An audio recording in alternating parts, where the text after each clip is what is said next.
Hello and welcome into the official SDFC podcast presented by Ford. I'm Kaila Burns-Hefner here with Marvell and Sal Zizzo. Episode 22 of the podcast. We are heading into the last weekend of the regular season, guys. How do you feel? It's going to be fun. Decision day. I'm really looking forward to it, just based on the fact that so many teams can finish in so many different spots. I mean, one goal could literally change who you play in the first round. The game matters for Portland a lot. It matters for San Diego. The Dallas-Vancouver game matters a lot. So it's going to be a fun way to end the season. You know, I'm constantly excited about just having this team here in San Diego. So obviously I'm thrilled to little itty bits and pieces, but it just adds a little bit more knowing that this final day does have an impact on how we rank in the top four. And I think these guys, they don't need a lot of motivation, but I know that if they come out with a mentality of, boys, we need to win and we can get a really serious advantage, we could possibly get first in our conference, then I think it's going to give them a little bit of a nudge that they might need. This is our last episode of the regular season. We'll stay with you guys for playoff coverage, but we have an incredible lineup for this last regular season podcast episode. We'll have a conversation with head coach Mikey Varas. We will also have a conversation with club founding partner Manny Machado coming up. But first, I want to chat with you guys. We had a bye this weekend, but other teams did not. A lot of important races going on in the Western Conference. We can talk about results for what's just happened around the league. Yeah, no, one thing that as a San Diego fan, you're looking at keeping a close eye on was the LAFC results, right? And so now they played both games. They got 3 points out of it with the win against Toronto and a loss against Austin. So that puts them a point behind. And that point behind with the same amount of games played is huge because now if you win, you solidify first or second. There's no other way around that. So that's the game that I was games I was specifically looking at. So, Yeah, sitting at 59 points, which is, like you said, one behind our 60 points in third place. Vancouver, with a win over Orlando, jumped us actually in the rankings. So now they're sitting at first place with 63 points in the Western Conference. But there's still ways and scenarios for this all to change, the entire top four seeds in the Western Conference to change. What are we looking at here? We're looking for, again, us coming out performing the way we do, and we're just kind of hoping that Vancouver can just not have a 97th minute winner and just crush our hopes and dreams. I thought Orlando was going to hold on to it. But I think you have the whole scenarios over there on your laptop, so help us out a little bit. You want me to read through them? All right. Please. So we are looking at, for San Diego FC, with a win versus Portland, plus a loss versus Dallas, a win, draw, or loss versus for LA FC versus Colorado. Wanted to say Galaxy so bad there. Plus a win, draw, or loss for Minnesota over LA Galaxy. That would secure the 1 seed for San Diego FC. That would be the scenarios that would have to happen. So basically for San Diego, all we have to focus on is just getting the win versus Portland to put yourself in that best chance to get the first seed. For the second seed option, with the draw versus Portland, this would also include Vancouver getting a win, draw, or loss versus Dallas. LAFC gets a draw or a loss versus Colorado. Minnesota, win, draw, or loss versus Galaxy. That would kind of put us in that second seed conversation. Third potential seed would be a draw versus Portland. Win, draw, or loss for Vancouver over Dallas. LAFC with a win versus Colorado. And then if Minnesota has a win, draw, or loss versus LA Galaxy, that's where we would be looking at that third seed. So a lot of possibilities and a lot to be alert for this weekend. If you're looking for that top seed, you just got to hope to win and Vancouver get the loss. Yeah. And that's really if we get that done, then we get the first seed because at that point, it doesn't really matter what LAFC or Minnesota do because they're points behind you. So if you win, Vancouver loses, you have the tiebreaker, which is most wins. San Diego will have one more win than Vancouver. So that's the path to first place. That would be really cool to see. I'm hoping for that. But again, at the end of the day, playoffs, let's get them seeded and then let's go from there. Yeah, you got to give credit to this team for setting themselves up for success and getting here all the way through. You were like, we were talking offline for a little bit, and you were saying how you got 60 points and you went Supporter Shield. Yeah. We got 60 points and we're in the top 3. Yeah. You know what I mean? So that just proves that the competitive nature and the more amount of games that these teams have played, there's more credit to them and even getting to this far, especially on the expansion side. It's almost like we forgot about that. This team is not supposed to do this well, right? Yeah. And here we are getting in the playoffs on decision day. Hopefully, we're spoiled, Marv. So spoiled. Again, first year breaking the points record for an expansion team, breaking the win total for an expansion team with still one regular season game left to go. This team will be traveling to Portland. The last time these two teams paired up, it was back in Snapdragon Stadium, 0-0 result. 0-0. What can we see Yeah. in this game? What do you guys expect? Yeah, Sal, Mr. Portland. You played up there for a little bit, and they make their runs when it comes to playoff time. So they do, and that atmosphere up there is legit. It's real. I mean, those fans, they feel on top of you. It's a turf field, but I've always said it's a very nice turf field for MLS. It's definitely not an easy place to play. Like it's tough, and with the game meaning something for Portland, it's going to make it even tougher because Portland, specifically, they need a tie to not have to play, to verify and make sure that they don't have to play in that 8-9 game. No one would want to play in that, where it's a one-game playoff to see if you kind of get in. So, yeah, it's going to mean something. Could that mean, towards the end of the game, Portland's okay to sit back and play for that draw? I mean, that's a possibility because a win actually doesn't do anything for them. They just need to stay where they are, and a tie gets them there. So that could add a little wrinkle into the game.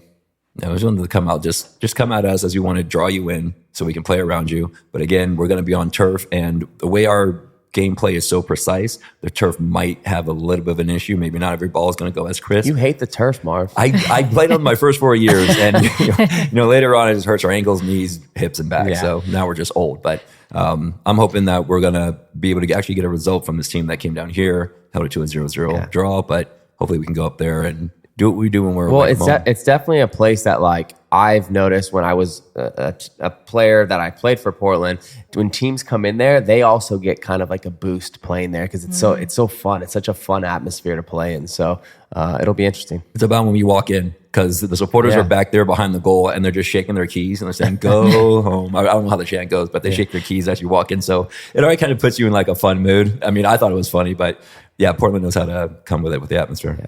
Reminder, SDFC is unbeaten on the road for the last 9 straight games and has an 11-4-1 record on the season on the road. That also ties the MLS season record for most road victories in a single season in the post-shootout era. So we already know what this team is capable of doing on the road. Portland is coming off of a 1-0 loss versus Seattle. That was last played. They also had a bye this past weekend, so they last played on the 4th. We are coming off of that thrilling victory over Houston, which broke those records. Mm-hmm. It'll be interesting. Yeah, again, it's going to come down to decision day, which is what we kind of wanted. I mean, what better way to do it? The East doesn't have many implications to decision day, but the Western Conference, for sure, check it out. A couple extra pieces of news for you guys. Just last week, the league released its 22 under 22 list, and we had 2 players on that last list, Manu Dua and Luca Bambino. Luca coming in at 9th, Manu at 15th. We're going to have Mikey on here, and we'll talk to him about his philosophy on developing young players and learning a little bit about that too. But I think it just speaks to what this team has been able to do to really elevate some of these guys that are young in their career. Yeah, I'm interested to hear Mikey's take on that, just because for me, I felt like San Diego has done such an excellent job at integrating young players. And I'm curious to know, what that is. Is it just him feeling like he has the trust in them, where I felt like other managers over time didn't really ever have trust in young players.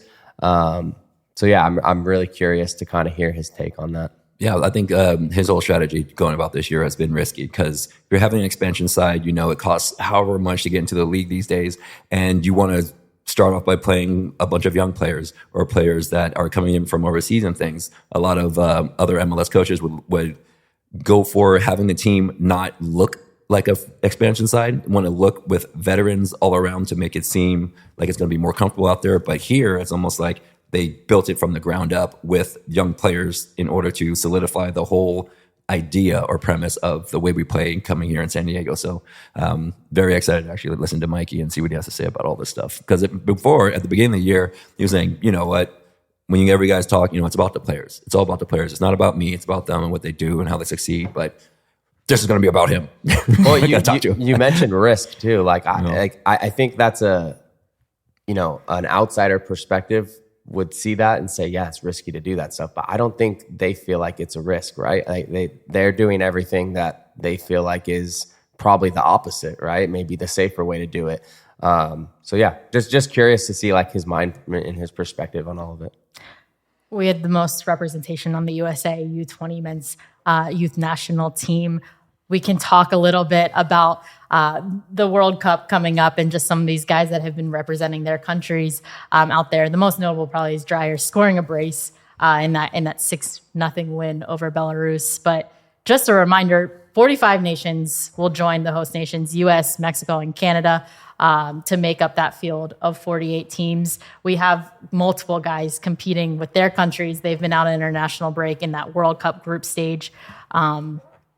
Yeah. Sal, what do you think? Yeah, I mean, funny you say that because I was actually looking up the World Cup qualifying because I always kind of keep an eye on Italy, being Italian, Yeah. So I keep an eye on them, and they're a little they got Norway in their group, so it's a little bit tough. They're kind of in that second slot right now. But I did check out Denmark and saw that they're in first place, so they're looking really good right now. As far as the U20s goes, I played in the U20s. Marv played in the U20s. Both kind of springboarded our careers, I would say, and it was a good performance from the U.S. I mean, they were able to make it to the quarters and arguably were the better team in my opinion, and couldn't break through. And Morocco, got the win against them, which is a country that's on the rise due to their, success in the last World Cup, and now even at the youth age is doing really well. So, yeah, a little disappointing in the sense that, I think everybody that kept up with that tournament maybe felt like there was more to give, and they had a really good team and maybe could have even made a run at winning the whole thing. So in that sense, a little disappointing, but at the same time, there's a lot of encouraging signs, going forward for our national team. I've got some notes in front of me here too, just for specific notes on the UEFA side and the CONCACAF side of the table. Only didn't get called up this time, but has been spending some time with Finland. They are currently sitting in third place in their group. Paddy called up to Northern Ireland. He started in both games. They are sitting in third place in their group. Anders, we've already mentioned, Denmark is doing quite well in their group, and he's played exceedingly well the last couple of times that he has been called up to play for his national team. Anibal and Panama are tied for first place in their group with surname. They actually play today, so by the time that you listen to this podcast, you guys will have a result for that. I won't. Then U.S. and Mexico are already qualified, but Irving is with Mexico right now, making an appearance off the bench. So it's really exciting for these guys to be a part of this and what's going to happen in this country. And yeah, got a lot of talent, a lot of big tournament. Obviously the World Cup coming up next summer. It's going to be, it's going to be fun. Are you going to try to make it out to a game, Marv? I'm thinking about it. Yeah. I want to especially up here in SoFi. Yeah. Nice. One more piece of news before we send you off to two very exciting interviews. Our SDFC in the community page launched on Instagram. It's SDFC_community. Please go and check that out to keep up with everything that this club is doing in this community. But one of the primary initiatives for this club and for the community efforts is parks and pitches, specifically holding a commitment to revitalizing parks and play places. This week is the ribbon cutting ceremony of the first of many, the grand reopening of the newly refurbished multi-use sports courts at Kaila del Sol Park. So I want to give a huge shout out to the community team and all the work that they have done to be able to get to this moment and what they're going to continue to do. And please follow that account. Make sure you're keeping up with everything that this team is doing in the community, because it's more than just what is being on the field. And I think we'll talk to Mikey, I'm sure, a lot about that too, because he's very involved. But just great things to see and so much more to come.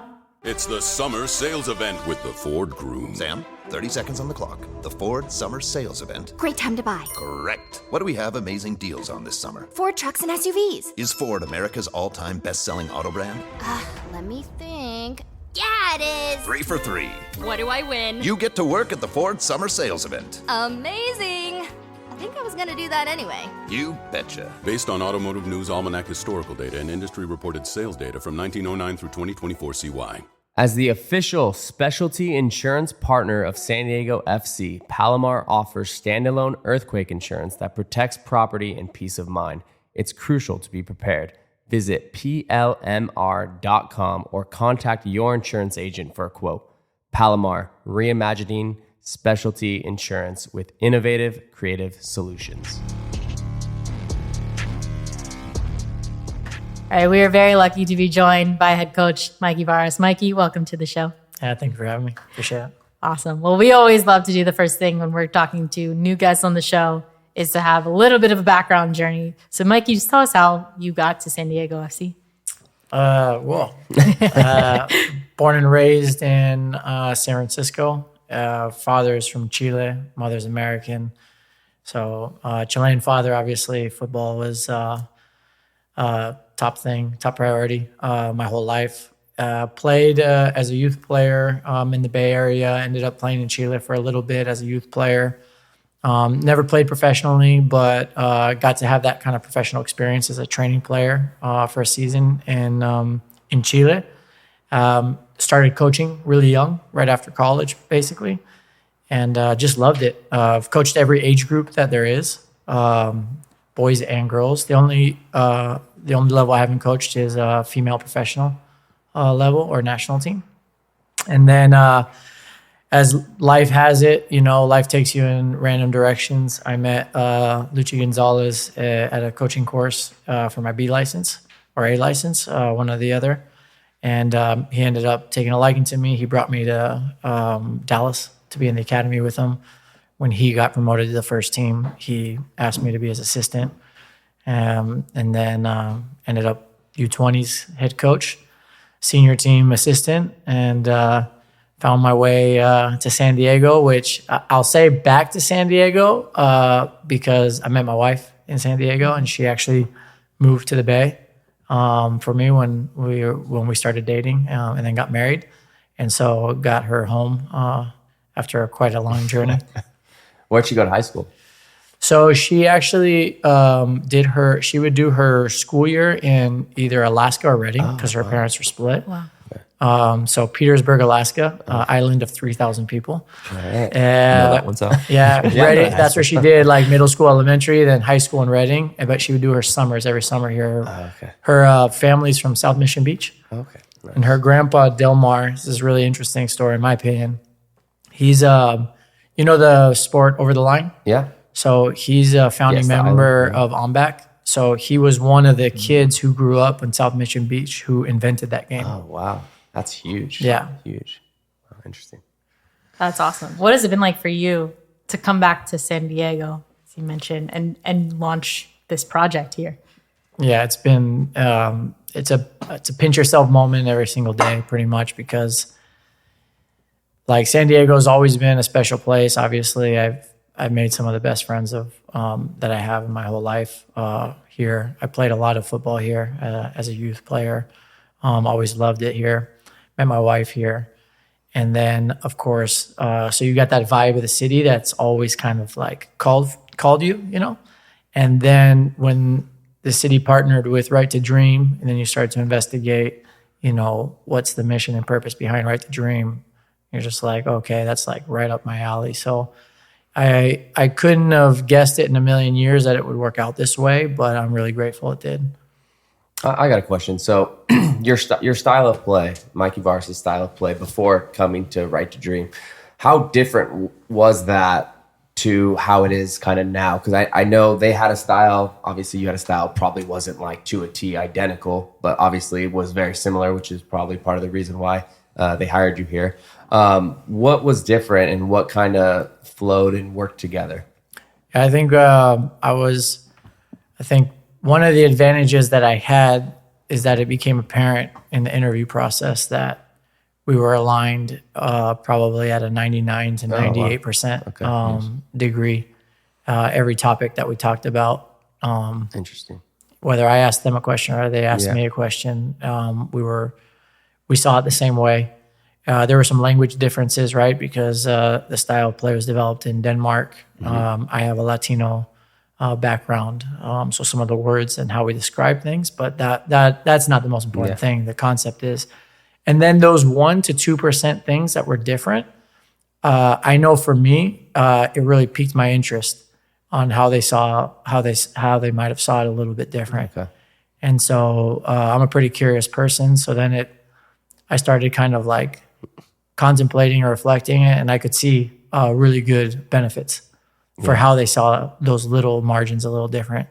And I think that my first visit to FCN and talking to them about some of the things that I saw, I could see that same curiousness in them also. So then there's also that match that I think we both just want, we both clearly wanted just to get to a place where we feel like we have the best possible style of play for the way we see the game. Yeah. And it's not about being right or wrong, but it's about actually learning to try to be as good as possible.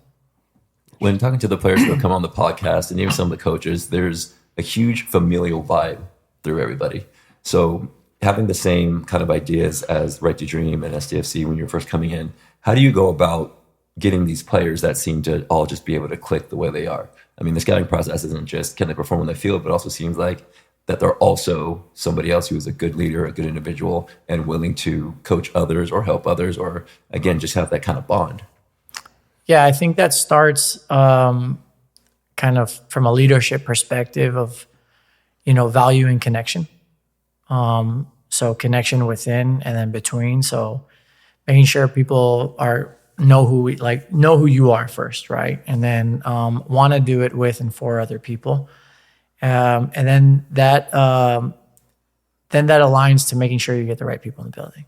This is like the number one thing you need to do, because you can have all the great ideas in the world, but if you don't get the right cultural fits in the building, people who selfishly want to be part of something bigger than themselves, and it's really hard. And I think the organization top to bottom has just done a great job of bringing really good people in the building, people who want to get better, who have that growth mindset, but people who are really competitive and want to have high standards too.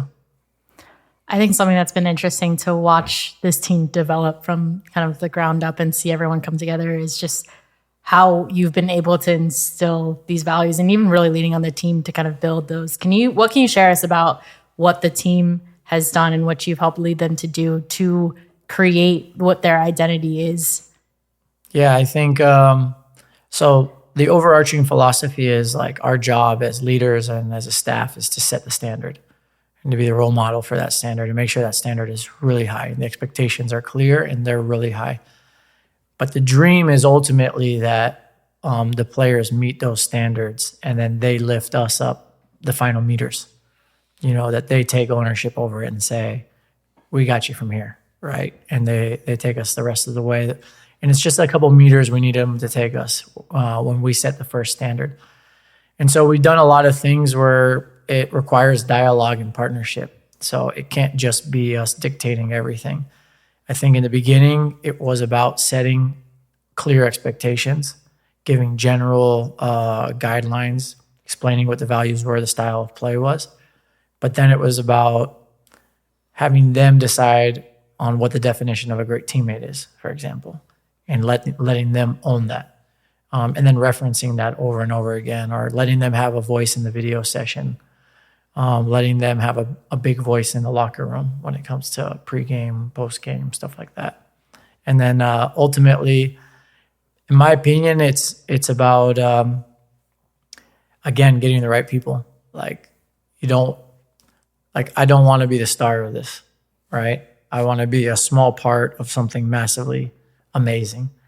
And in order to do that, knowing just like when to take a step back and let other people take charge of things, I think has been really important.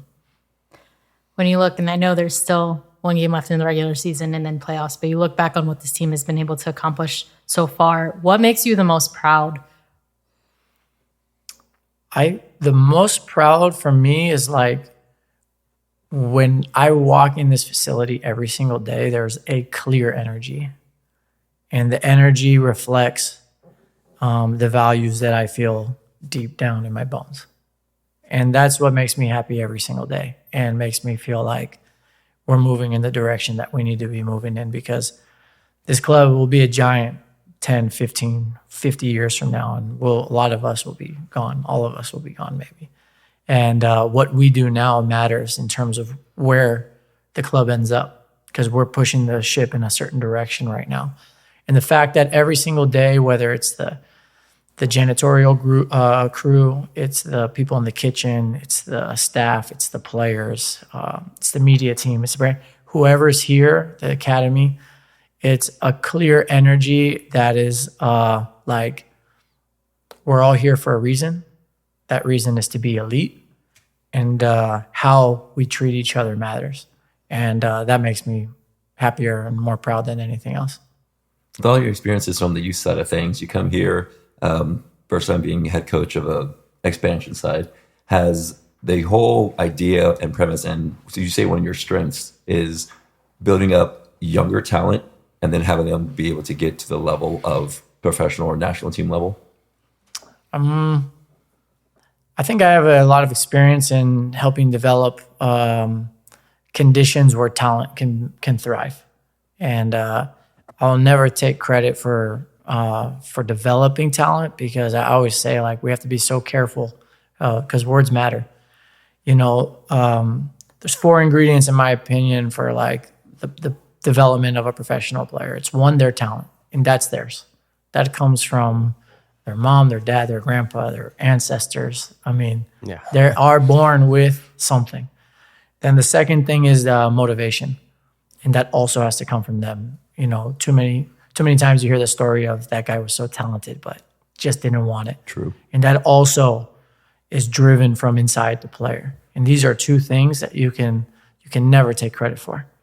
The third one is environment, and that's where I think it's our job to step in and create an environment where they're given clarity, they're given clear expectations. There's enough training stimulus that's individually thought of to help them thrive, right? And then the fourth one is opportunity. So Chris McVeigh gets put on the the prelim for the men's. He didn't get selected, but he makes that step. That's a massive step. And he says, thank you to me. I tell you how to thank me. Because he's the one who takes all of those steps. We set conditions, but they got to walk the path, you know? But I do think that with my experiences and with the way that I see the world, because I believe in people, and everything with me starts from a level of high trust. I think that we do a good job of setting conditions for talent to thrive and to make those next steps if they're willing to make the steps. When you're setting up, like, probably not go dive too deep into it, but in order to have these players keep thinking they have opportunity, it seems like you've done that, because it seems like you can put any player on the field almost in any position at any time. And has that built up through the confidence they do throughout the week in training? Or is it just, this just might be your time? Is it necessarily every week they're playing for a starting position and more opportunities to be seen and put on the pitch? Yeah, that's connected to the value of embracing competition. Like, here, nothing is just a given. It's an honor to play. It's not a right to play, and you have to earn it every week in training. And then it's also connected to, we believe in, whether you're playing 90 minutes every week or 0 minutes, we have to give you the same attention in training and the same individual plan, like depth of individual plan. Why? Because we want to make our squad as big as possible, and there's a few ways you do that. 1, you sign more players. There's a limit at some point. 2, you sign players who are versatile, who can play in multiple positions. So now you don't have 1 player, but you have 2 players, right? Or 3. And then 3 is you train everybody up, so that when and if their number is called, they feel the clarity and the confidence that they know what to do.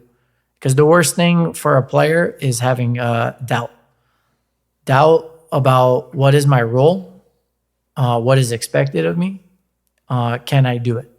And our job is to eliminate as much of that doubt as possible for them, so that they can just go out there and play. What I find really unique is your, from an outsider perspective, your trust in young players, in comparison to a lot of coaches that I feel like maybe it takes longer to get a young player in there, or maybe they just don't have the trust because they maybe feel the pressure for wins and losses whatever. But would you say your trust and your willingness to give opportunities to young players is because, you know, you grew up coaching the youth and you have so much experience and you know kind of maybe the mentality of some of these young players? I definitely think my experiences have helped shape me, right? Coming from the youth background, being in Dallas where we had the youngest team in the league, still made playoffs, seeing some of these guys make massive steps, seeing Pepe play Champions League, and knowing he debuted with us when he was 16. Coaching a U20 group where we would play first teams in preseason, and I get it, it's preseason, but those guys were in preseason too, and be able to hold their own and compete. I think all of that is, but it actually, for me, it also comes down to like, I trust talent. I trust talent that is willing to be part, to make a collective better. So whether that talent's 35 years old or 16 years old, that doesn't matter. That doesn't matter to me. What I know about high levels of talent and motivation is those people will typically continue to adapt and get better and better and better, which is why there are players who go until they're 36, 37, 40, 41. And it's also why a 17-year-old can look like, oh, he kind of looks like young and a little bit scared out there for first 5 games and all of a sudden be tearing it up 12 games later. So it has a lot to do with not just their age, but their ability level and their motivation and their drive. Yeah, that goes back to me thinking of Manu Dua, who in that away game against Dallas, right, he turns around, he plays that ball back and leads to their goal. And you mentioned, I think it was in the press conference or after, like, yeah, it was a mistake, but that doesn't deter me from ever playing him again. And now you look at the run that he's on, and I just think back to some coaches I've had. Marv, you probably had coaches where it's like that one mistake, you're done, right? Yeah. Especially as a young player, you're mentally, and then you're not playing anymore. And 100%. It's crazy. I don't believe in. It's very few one mistakes should cost you anything in life, in my opinion. So there's a couple things. One, the important thing with Manu early on was, Manu, can you learn from this? And can you get better from it? Right? And he showed, even though he made some mistakes along the way, and he'll continue to make some mistakes, but he's showing that he can adapt and learn. So I say, okay, I believe in your future. You keep doing the same thing over and over again, then at some point it's like, okay, you're not learning. And then the second thing is, for all players, try to find a little bit of consistency. So I don't believe in coaches changing too fast. Because again, our job is to eliminate as much doubt as possible, in my opinion, my humble opinion. And you have one bad game, or you make one bad mistake, and then you're out. Like, the message is, you better never mess up ever again. Yeah. And so now I've increased doubt in you. Now, I give a guy a chance to be the starting player in a position, and he doesn't do well the first game. I go with him the second game. He doesn't do well the second game. I go with him a third game. He still doesn't do well the third game. Okay, hey, we're going to try someone else. And I think that the player will respect you at the end of the day and say, man, you gave me a chance. You gave me a shot. Yeah. And you kept trying, and you kept giving me that chance. And I think that's important, because then they got a fair shot to really let themselves be who they need to be. Yeah, absolutely. Heading into the last game of the regular season and then playoffs for the first time in club history for this. I remember listening to an interview where you said at the beginning of the season, before there were even a full roster of players, that you wanted to play exciting football in the team that fights for you for San Diego. What can you say about what the team has done and will hope to continue to do in the playoffs?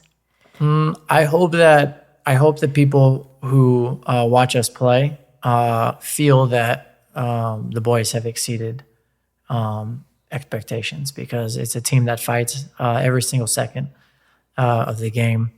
They're so brave to play and to play under high levels of pressure and keep going. And they do it every single day, is what I can say. Like, I'm never surprised in the games, because I see what they do every single day on the training pitch, and how they recover from adversity and mistakes, and what their intentions are as a group. So I hope that people see that we meant that we wanted to be a reflection of the community, and that we were here to win, but the how and the who we win with really does matter. And you mentioned the community. It's no, surprise to anyone. You always talk about how much this community means to you, but just give you a chance to talk about just what San Diego has been able to show up for you, the supporters, the fans, everyone who's been, supporting all season long. What they've been. Yeah, it's the same as the players. I think everybody should look at San Diego and say, okay, this is why there needed to be a professional, men's professional team here, because it's a community that loves the sport, loves their city. You walk around San Diego and you see people wearing not only SDFC stuff, but San Diego State stuff, Padres stuff, Wave stuff. It's a community that loves where they are. And I think it's a community that also reflects well back on us, right? Because it's a creative one, one that has its own vibe. Has a lot of confidence, but doesn't have to show it off. And then it's also a very competitive community. And what I always say is, like, people who don't know, you'll say, oh, you have good weather from San Diego, right? You probably like the easy life. You're maybe a little bit soft. But what you don't realize is, like, the sacrifices that so many people make to live here because they love the place, and how many hours they got to work and what types of jobs they got to work to afford living in such an expensive place. I say that we have a really tough community too.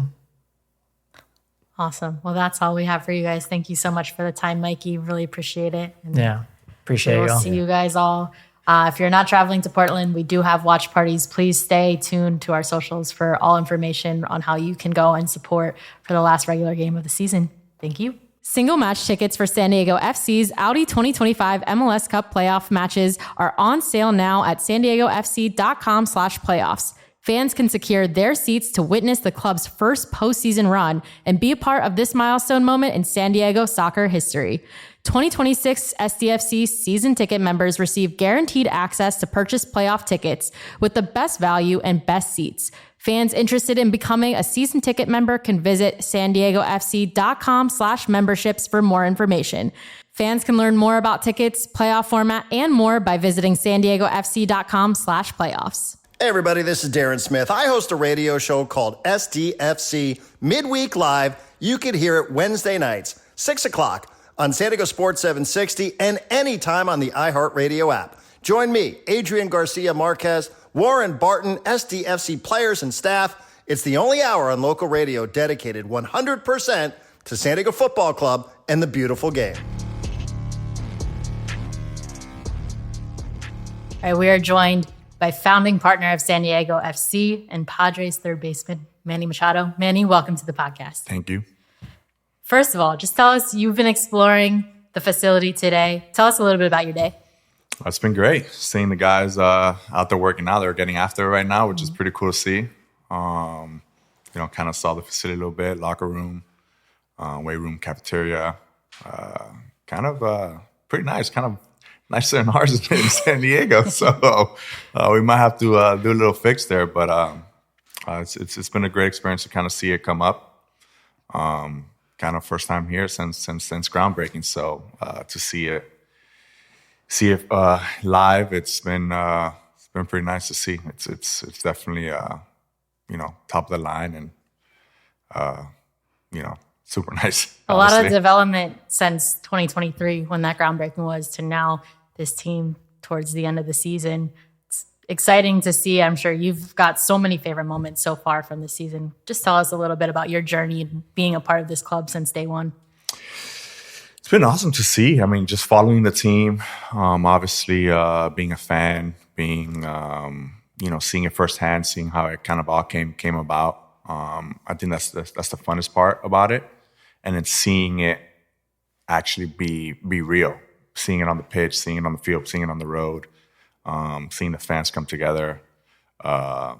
Obviously, it's been a tremendous season for us. I don't think a lot of people expected us to be here, but here we are. I think we got a great group of guys. It looks like they get along really well and play a good ball. But just seeing it come about. I think it's pretty cool. How did it all start for you to become a part of this ownership group, to become a club founding partner? How did that all come about? Oh man, it was crazy because my agent's been kind of brought it up to me years ago. I mean, I'm talking about 7, 8, 9 years ago. Even before I was in San Diego, kind of like, hey, are you interested in this? There might be an opportunity somewhere, not in San Diego, elsewhere. And I was like, yeah, sure. I mean, absolutely. I love soccer and I'd love to be a part of it. I know MLS is going to continue to grow. Then, fast forward a couple of years, you get to San Diego and you start meeting some people. And, I got a phone call one day. It's like, hey, would you be interested in, becoming an owner? I was like, absolutely. I would love to. I mean, especially in San Diego, absolutely. And, that phone call, I mean, obviously it was very close friends of us that they were actually crazy part was they were trying to get a hold of us and they couldn't, between agents and friends. And finally they got a hold of us and they gave us the news. And, I think obviously it was a no-brainer for us. I think, we wanted to be something, I mean, coming here to San Diego as a player, we wanted to impact the city in whatever way we can, whether it's, kids, adults, the, foundations that we do around the city. We really want to impact the city, and what bigger way to do that than bringing an MLS team to the city of San Diego and, doing it for the fans. And, it's been an amazing journey, and very blessed to be and have this opportunity. So, it's been awesome to know Cody and Josh and the Monsieur family. It's been awesome to be partners with them. On top of all that, you're doing this in the city that you play in front of the fans that you play for, getting to bring this experience to them. How does that make this more special for you? I honestly, it's when I came here 19 as a player, it was by far one of the best atmospheres I've ever been a part of. Obviously, we became better as a team. We made the postseason a few times. Obviously, COVID happened, and then seeing the fans come after that year was amazing. So I knew the fan base was there. They love sports here. Something about San Diego that some people don't know. I mean, they're obsessed with sports. They're obsessed with the Chargers when they were here. They love the Padres. They love their San Diego State, San Diego University. I mean, they just love sports. They support their community, and I think that's huge for a fan base. You don't really see that often. So I knew that they were going to do the same with soccer, and obviously you see it the first day that we went to the first game. I mean, it was sold out. I mean, most of the games are sold out here, and they've embraced this. They embraced the team. They've embraced the FC club, and it's something that it's just the fans here in San Diego. They're just special. They're just special, and there's I've been a part of some good, pretty cool ones, some pretty cool fan bases, and they're definitely up there with the best. You mentioned a bit ago your fandom for soccer, following it the last couple of years. When did that start for you? When did you become a fan of soccer? So I became a fan when I was actually when I signed into pro sports. And well, it was a little bit before that, I'm not gonna lie.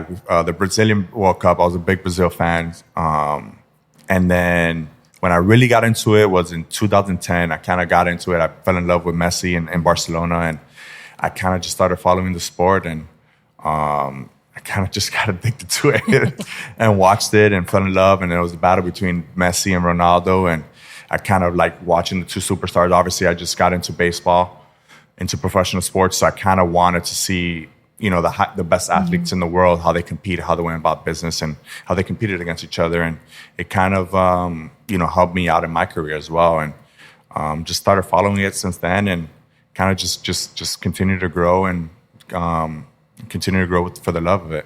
Did you ever play as a kid? I never did. No, I was.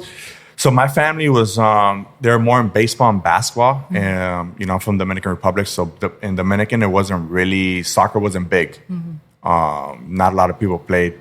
So it was just literally baseball. A little bit of basketball. My dad played basketball, but in Dominican Republic it was all baseball. So I really didn't grow up with soccer. I kind of, I always joke around. I would say I always had 2 left feet to play. So I never played, but definitely now my son's definitely going to play. I mean, he's out there right now dribbling and playing. I mean, I think it's his best day that he's ever had in his life, being out there right now. So I think it skips a generation. No better place to pick it up than in San Diego. No, absolutely. When you at the announcement in 2023, and you were talking about just the reasons for this club specifically, you mentioned Right to Dream and the role that plays in this organization. What does that mean to you to be a part of this bigger organization? Yeah, it's kind of so from my foundation, we always want to help. We want to help kids, right? Where I grew up, I kind of grew up with very limited resources. So I kind of wanted to really impact that kids in the same way I grew up, and obviously, Right to Dream is a perfect example of that. And it just kind of.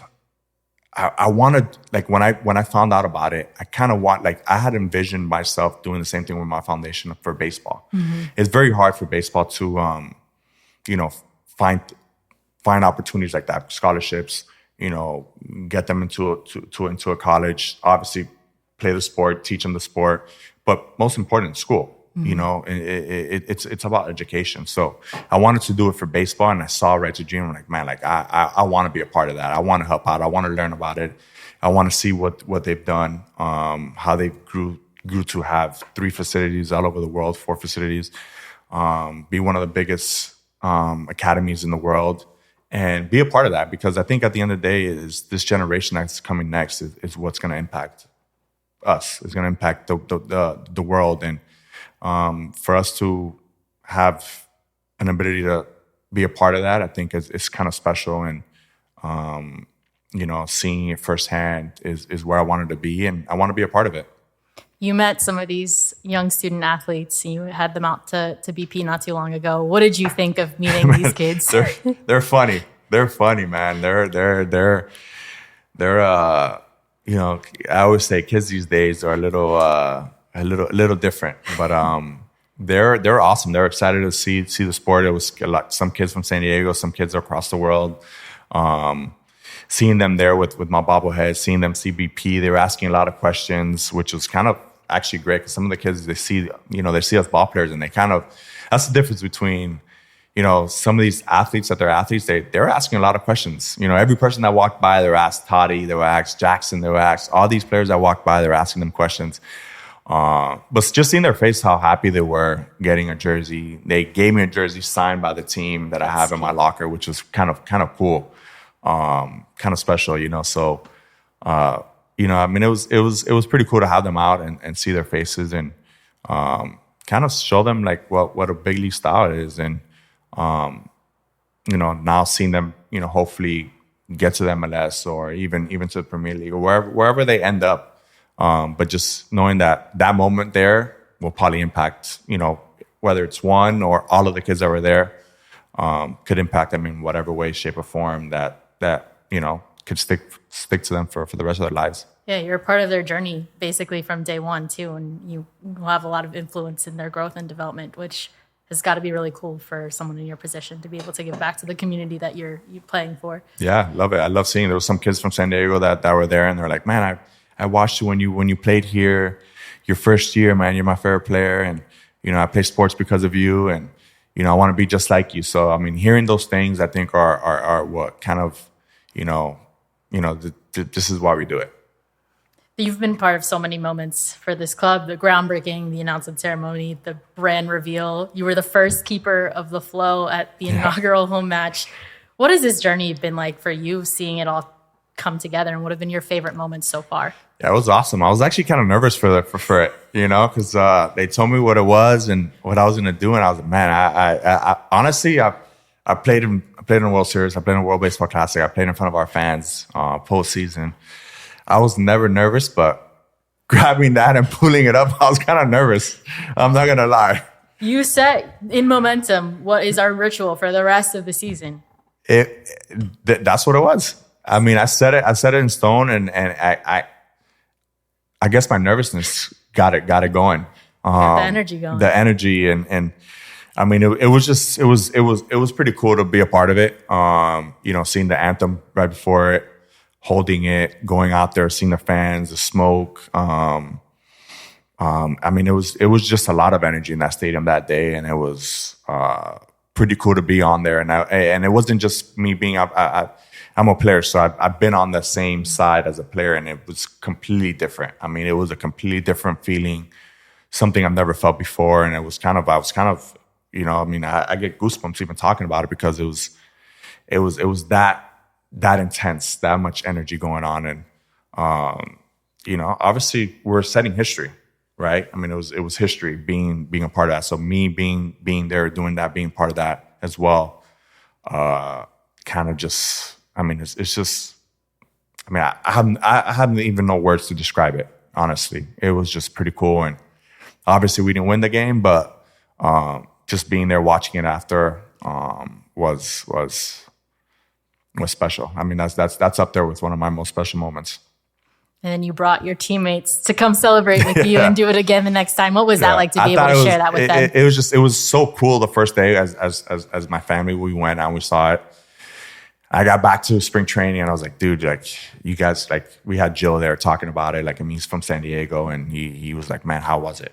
And I was like, man, like there was nothing like it. Like we're going. And I literally the night we're flying back to spring training from the first home game. And I'm like, all right, I looked at the schedule. I'm like, all right, boom, perfect day. I'm like, I don't care. We got a game. We're going out. I'm going to talk to Shield tomorrow. I'm taking the team. I'm taking them. We're going to go watch a game. We have to watch because our home games don't really align with the home games as well for the club. So like we weren't going to have a lot of opportunities to go. So I was like, it's spring training. It doesn't matter. Like we're going. So the guys were pumped. I told them like, hey, 17, we're going to the home game. We're going to go play. Obviously it was a great game. But we're going. So we got a PJ. We came over here. I mean, it was 16 of us or 14 of us, 14 or 15 of us. We all got here on the way. We're excited for the game. We get to the stadium. Nobody knew that we're going to do the flow. And it was going to be Joe, obviously. I was like, hey, like, I think it should be Joe. He's from the hometown. It would be special. And nobody knew what was going to happen. So we're all there. We're kind of just hanging. We met Chucky. Chucky comes in. We meet him right before going out. We go out and I'm like, hey Joe, like you're gonna grab this and you're gonna be the keeper of the flow. And he's like, what? And he's like, I'm like, yeah, like it's gonna be you. Like he's like, I got this. So we go out there. Everyone's out there. Everyone starts walking out. I mean, I think everyone was just like, dude. I mean, like we went crazy. I mean, we weren't holding back. I think the team wasn't holding back. I think it was like our off day. No one was holding back. Toddy wasn't holding back. Joe, Jackson, I mean, none of us. I mean, we're just taking full advantage of this. And it was such a cool moment for us as a team to kind of just start. And honestly, to start the team bonding for us. I think as a team, you start every year, you start team bonding. You kind of start something as a team to kind of like, when things go bad, you kind of always go back to one thing. And it was a good moment for us to like kind of bond as a group and kind of take it into the season for us. And, we just go out there. We had a great time. We actually, which is pretty cool, when we're sitting in our seats. I mean, obviously there was 4 or 5 goals. I mean, it was unbelievable game for us. I mean, we brought the luck. I'm not gonna, the energy, the luck. You brought the flow. Everything. We just brought it. But we actually caught a soccer ball came towards us. I was gonna pull that up. I have the photo. Oh, you do? Yes, of you guys catching the ball. I was gonna ask you about that moment. Yeah, look at that. I mean, it was super bizarre because we're just sitting there watching the game. We're all excited, and we just see the ball coming towards us. I mean, it's just you don't see it. You don't see it, and it doesn't happen, especially where we're at. And the ball's just coming towards us, and we're like, oh. I'm like, it was me. I forgot who was sitting next to me. Who caught it? We actually, believe it or not, I dropped there. It kind of went right through my hands, and I kind of embarrassed about it, because like, you should have caught that. Like, how do you not catch that? And it was bogey. And we catch it, and we just look at each other like, we just actually got a ball. And then all of a sudden we all just get up and we're like, yeah! And we go crazy with the ball. And it was crazy. It was insane. I mean, it just happened to be like, and then we actually use the ball in the stadium and we kick balls that Bogey uses it all the time. Bogey's like, yeah, this is mine. I'm taking it home. Like on the plane back home, we're all passing it around, and Bogey at the end is like, this is coming with me. Because he uses it all the time at the stadium. He uses it pregame and goes out there and shoots around and kicks. How has it been like for you? You've got all of your teammates buy-in, supporting. We've seen the videos of Jackson Merrill's SDFC inspired sleeve. Kind of give us the backstory of that and what it means to you to have that support from your teammates. I didn't even know until one day we're getting dressed for the game and I look over and I kind of see like an orange sleeve and I'm like, whatever. Like everyone wears different colors, right? Like we're all pretty cool about it. And I'm like, man, like it kind of looks like our colors. And he comes up to me, he comes running. He kind of sees that I'm kind of like staring at him. And he comes up to me, he's like, hey, you like my cleats? And I look down, I see his cleats, and I'm like, oh, they're pretty cool. Yeah, he's like, yeah, bro, they're FCs. And I was like, huh, okay. He's like, yeah, man, like, I gotta show support for you, That's for awesome. you and my team, and and he's bought straight into it. Like it's been unbelievable. Joe, I mean, there's games that we come in as a team, and it's our 540 games kind of overlap always. So like I'm actually one of the trainers. Like he shouldn't know this, but like I made him download the app on his phone. So like while he's in the dugout, I'm like, yo, what's the score? Like, did we score? Did you get any buzzers or what? Like what's going on? And as soon as the game's over, we all go in and we put it on the TV and we all watch as a team. And that's the thing about us. Like we support everyone. I mean, if it was basketball, if it was whatever it is, obviously it's the FC and we want to see them succeed. We want to see the city succeed. At the end of the day, it's all about the city and how we unite as a group, because, that's all that really matters at the end of the day. And, all the guys in there, I mean, they love the gifts. They love the jerseys that I give them and the hats. And, they're fully on board. If they weren't soccer fans, they're truly soccer fans now because they've watched so much of the season this year. That's amazing. Favorite moment for you on the field for San Diego FC? Do you have a favorite goal or a favorite on-field play? I think it was that first goal. I think,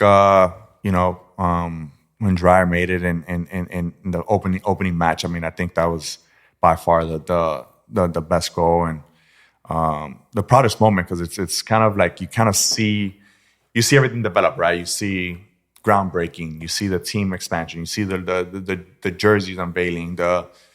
You just see everything kind of leading up to that moment, right? And then finally it's here, and it's like boom, there it is. You beat. I mean, you're winning. You're beating the defending champs, which is on top of that. I mean, I think it just adds to another level to it.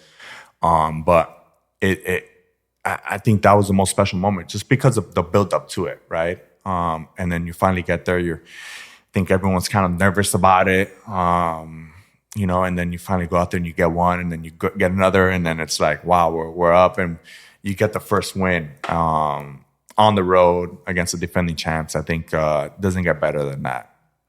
And speaking of Anders, the team was all recently at Petco Park for Anders to do the first pitch ceremony. The whole team surrounding him there on the mound. What was that like for you to be able to see that? Yeah, it was pretty cool. I think.